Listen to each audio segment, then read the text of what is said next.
Dzień dobry Pani Beato. Dzień dobry. Witamy dzisiaj Panią i rozmawiamy z Panią Beatą Kostrzewską, która prowadzi firmę Bemika. Oczywiście, tak jak wszystkie firmy biorące udział w projekcie CERWIF, jest to firma ceramiczna, związana z ceramiką. I takie krótkie pytanie na start, na rozgrzewkę. Dlaczego zdecydowała się Pani na prowadzenie takiej właśnie działalności? No, u mnie to była taka historia teraz dosyć standardowa i chyba modna też, bo ja bym siebie bardziej określiła jako rzemieślnika. Ja pracowałam w korporacji bardzo długo, no ale okazało się, że charakterologicznie nie pasuje do takiego miejsca. Więc swoje hobby, które miałam od lat, postanowiłam przekuć w moją pracę.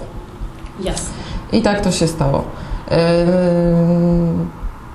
To się stało tak, że trafiłam właśnie do pracowni i dzięki osobie, która tą pracownię prowadziła, oczywiście o wiele łatwiej było mi zacząć swoją działalność. Można powiedzieć, że natrafiła Pani na kogoś, kto Panią nauczył ceramiki? Tak można powiedzieć, że trafiłam na swojego mistrza, który pokazał mi drogę, znaczy na pewno nauczył mnie rzemiosła, plus razem współpracujemy i się wspieramy. No fantastycznie, rzeczywiście jest to jakaś nowość wśród wywiadów, które prowadzę.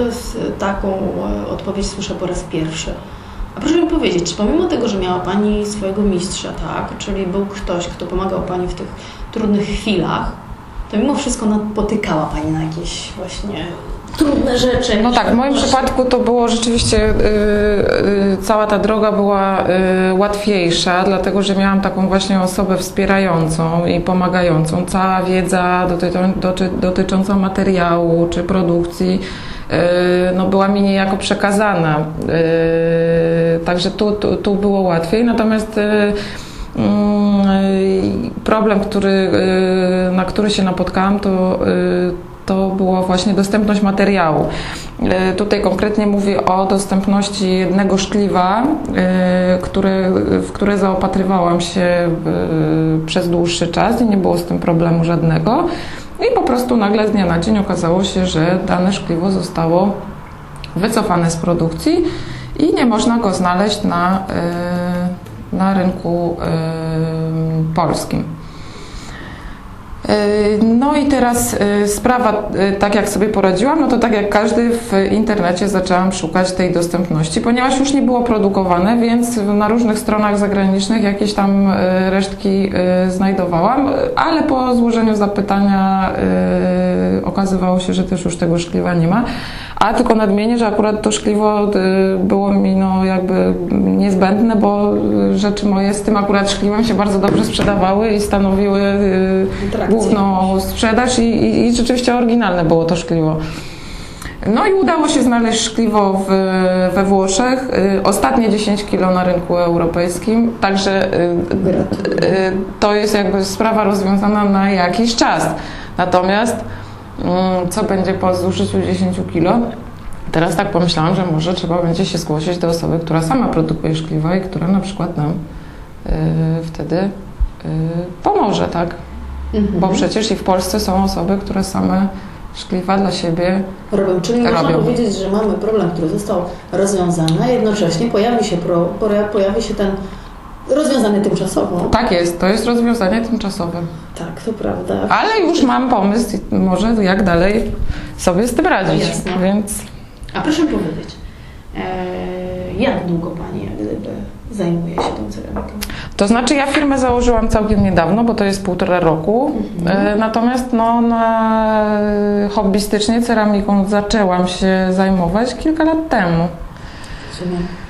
Czy Pani firma różni się tak na dobrą sprawę od firm, które są innych na rynku? To znaczy różni się pod tym względem, że ja nie mam własnej pracowni ceramicznej, korzystam z zaprzyjaźnionej. A to jest bardzo dobre, bo koszty nie wiem. Tak jest. I no, ja bym chciała rozwinąć sprzedaż ceramiki, sprzedaż internetową. Dlatego mam swoją stronę. Mam na razie bardzo malutki sklepik, który planuję w przyszłości rozwinąć, bo nie ukrywam, że jest to problem. Sprzedaż internetowa ceramiki jest bardzo trudna. Z czym to się wiąże? Jest problem, że Myślę, że to się. Nie. Myślę, że problem jest taki, że ludzie właśnie nie mogą tego dotknąć. No ale to sprzedaż internetowa w ogóle z tym się kojarzy. Natomiast myślę, że jeżeli chodzi o ceramikę, to też jest to, że to jest ta obawa zniszczenia rzeczy w trakcie transportu, która rzeczywiście się zdarza, oczywiście. Zdarza się, tak? Oczywiście. Czyli tak na dobrą sprawę nie ma tego rozwiązanego, choćbyśmy nawet, nie wiem... Nie, no to już jest jakby charakterystyka produktu, bo możemy je spakować super, zawinąć w 1000 różnych folii, twarde kartony, nakleić, uwaga, szkło, góra-dół, a i tak może się tak zdarzyć, że coś tam pójdzie nie tak, no bo jest to jakby niezależne od osoby wysyłającej. No jest Pani młodą firmą rzeczywiście, a czy Pani już kiedykolwiek myślała o tym, żeby, nie wiem, wiedzę swoją albo firmę przekazać w ogóle następcy, czy to jest... To znaczy o przekazywaniu firmy jeszcze nie myślałam, natomiast no, światełko w tunelu jest, bo dziecko moje zawitało do pracowni i nawet z Wałkiem tam dzielnie walczyło i teraz mówi, że chętnie z mamą do pracy pójdzie pracować, więc co czas przyniesie, zobaczymy. No, natomiast myślę, że to też jest tak, że tutaj w grupie, w której my razem pracujemy, bo nie ukrywam, że taka grupa istnieje, to jest też tak, że my się chętnie dzielimy, naprawdę. To nie ma tak, że gdzieś tam ktoś chowa tą wiedzę i nie chce się ją dzielić. No, takie mamy szczęście, że w takim środowisku akurat żeśmy się znaleźli. No i jest to też fajne, bo to jest naprawdę duże wsparcie no i przyjazna atmosfera pracy codziennej. No nawet tutaj też mogę właśnie powiedzieć, że przy wyjazdach kiermaszowych już mamy wspólnie kupiony namiot, czyli mamy jedno wspólne dziecko namiotowe. Super. No dziękuję. W zasadzie jeszcze na koniec tylko zapytam, takie podchwytliwe pytanie to będzie. Czy ma Pani jakiś pomysł, albo jak sobie Pani wyobrażała przekazywanie tej wiedzy? Czy będzie to coś, co się Pani przytrafiło? Czy Pani by jeszcze coś może zmieniła, dodała? Czy czegoś Pani brakuje? Coś było szczególnie fajnie poprowadzone? Pani się jakoś tej ceramiki jak gdyby nauczyła, ale jak Pani wyobraża sobie przekazywanie właśnie takiej wiedzy ceramicznej? To znaczy ja myślę, że fajnie by było w ogóle, to też jest jakiś pomysł, właśnie stworzyć, bo w pracowni, w której ja pracuję, prowadzimy też zajęcia dla osób, które przychodzą i chcą się uczyć ceramiki. I fajnie by było może stworzyć właśnie jakiś taki formalny podręcznik ceramiki, o może tak. Żeby to miało jakby ręce i nogi, bo myślę, że to jest tak, że w tej chwili ludzie się trochę uczą na własnych błędach, zresztą tak z każdą nauką jest. Natomiast myślę, że fajnie by było, gdyby na przykład kilka osób, które zajmują się już ceramiką, coś takiego stworzyło dla początkujących.